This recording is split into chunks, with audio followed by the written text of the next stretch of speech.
Baik, selamat berjumpa kembali dengan saya Toto Sugiarto. Kali ini kita akan membahas tentang atau melanjutkan pembahasan sebelumnya terkait dengan Pilpres 2024. Kalau di episode pertama kita berbasis pada pemikiran Dr. Soekardi Nakit tentang menggendong rakyat. Kali ini kita akan membahas fenomena Pilpres ini dengan pemikiran dari seorang pengusaha nasional, Franciscus Welirang, atau lebih akrab disebut sebagai Pak Franky, terkait dengan arus informasi. Kenapa kita harus membahas ini? Karena Pilpres 2024 ini tak lepas dari peranan informasi yang semakin dominan dalam kehidupan bernegara kita. Nah, termasuk dalam Pilpres 2024, arus informasi itu akan semakin menjadi penentu kemenangan ya, semakin berpengaruh dalam kemenangan suatu pasangan calon. Arus informasi menjadi hal yang sangat penting bagi pemilihan rakyat, karena rakyat memilih berdasarkan informasi yang ia dapatkan. Nah, menurut Franciscus Welirang, arus informasi itu menghasilkan dua hal. Pertama adalah mereka yang melek informasi. Arus informasi menghasilkan individu-individu yang melek informasi. Mereka membaca, kemudian hasil bacaan itu mereka olah, dan kemudian mereka berbicara terkait dengan hasil bacaannya itu.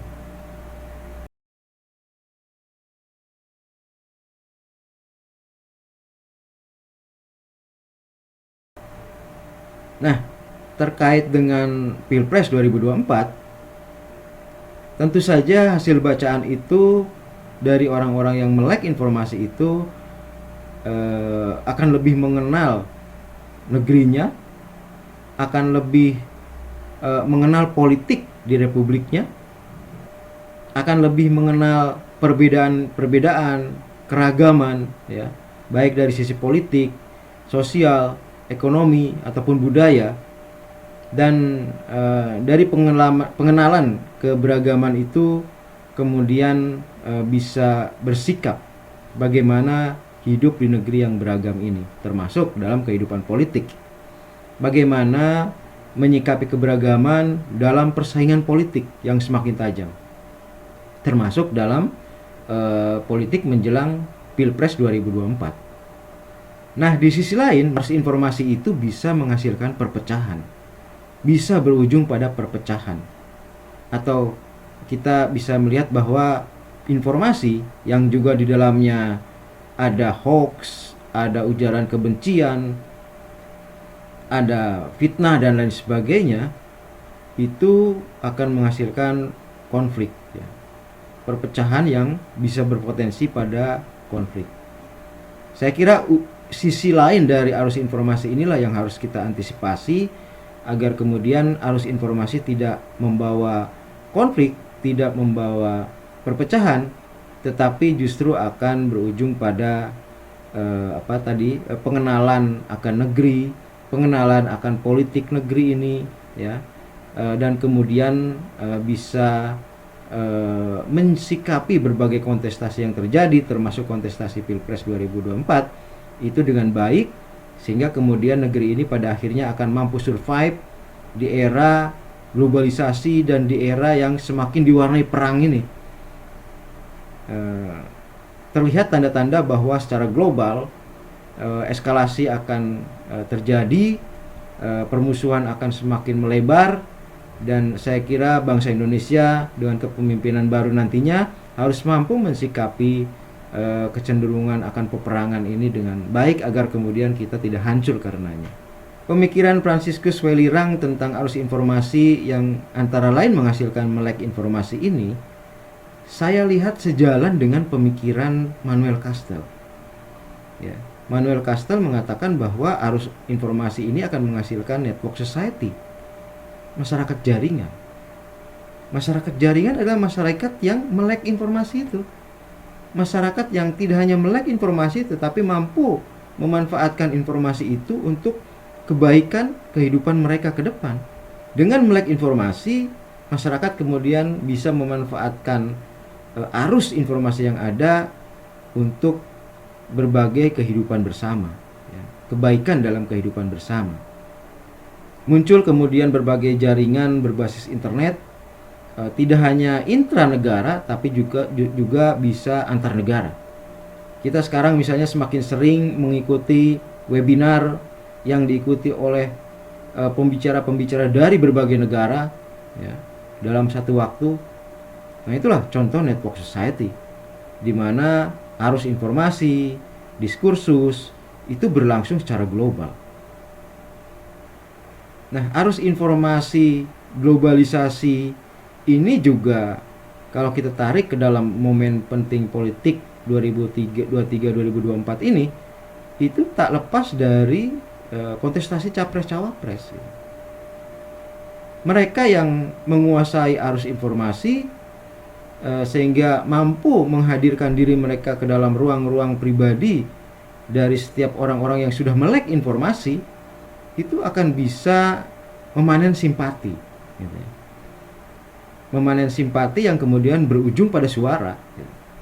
Jadi pasangan capres-cawapres, kita sekarang sudah punya pasangan Anies Mohaimin, pasangan Ganjar Mahfud, dan kemudian terakhir adalah pasangan Prabowo Gibran Raka Buming Raka. Nah, dari tiga pasang informasi itu, mereka yang menguasai arus informasi tentu lebih memiliki kemungkinan untuk memenangkan kontestasi. Hal baik dari arus informasi yang terjadi sekarang adalah kampanye itu bisa dilakukan dengan lebih murah karena bisa dilakukan dengan berbasis web, ya. Kemudian juga kampanye juga bisa berlangsung dengan lebih damai dan gesekan itu bisa diminimalisir. Saya kira itu ya pengaruh pilpres, pengaruh arus informasi ke dalam pilpres. Jadi pemikiran Franciscus Welirang tentang arus informasi di mana akan menghasilkan masyarakat yang melek informasi itu bisa berujung pada pemilu dan pilpres yang lebih damai, lebih murah secara biaya, ya, dan kemudian menghasilkan para pemilih yang memiliki pengetahuan yang luas, yang dalam, sehingga kemudian bisa melakukan pemilihan dengan lebih baik. Jadi itulah kebaikan dari arus informasi bagi rekrutmen kepemimpinan Republik ke depan. Dan saya kira peran pemikiran dari Franciscus Welirang ini juga cukup berarti, ya, bahwa arus informasi itu harus dimanfaatkan sebesar mungkin untuk kebaikan bangsa dan juga harus diwaspadai bahwa dia bisa berujung pada perpecahan. Informasi yang deras datang bahkan sampai ke ruang-ruang pribadi itu harus disikapi, harus diantisipasi sehingga kemudian arus informasi, melek informasi ini tidak menghasilkan orang-orang yang melek secara salah, ya, tetapi justru bisa menjadi modal bagi pemilihan yang benar, terutama dalam memilih pemimpin Republik ke depan. Oke, saya kira itu pertemuan kedua kita terkait dengan Pilpres 2024 menyambut 3 pasang yang sudah terbentuk.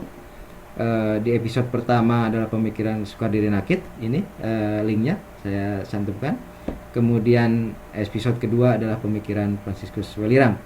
Kedepan kita akan terus perdalam berbagai pemikiran tentang kehidupan bernegara ke depan, agar kemudian kita bisa lebih dewasa dalam bernegara ke depan dan kemudian kita bisa berkontribusi dalam memperkuat negeri ini dalam kontestasi global yang semakin kejam, ya, yang semakin keras, dan kita bisa survive. Terima kasih. Jangan lupa like dan subscribe, dan jangan lupa kiriman dolar thanks atau dolar terima kasih atau super thanks Anda untuk kelanjutan channel YouTube ini. Terima kasih.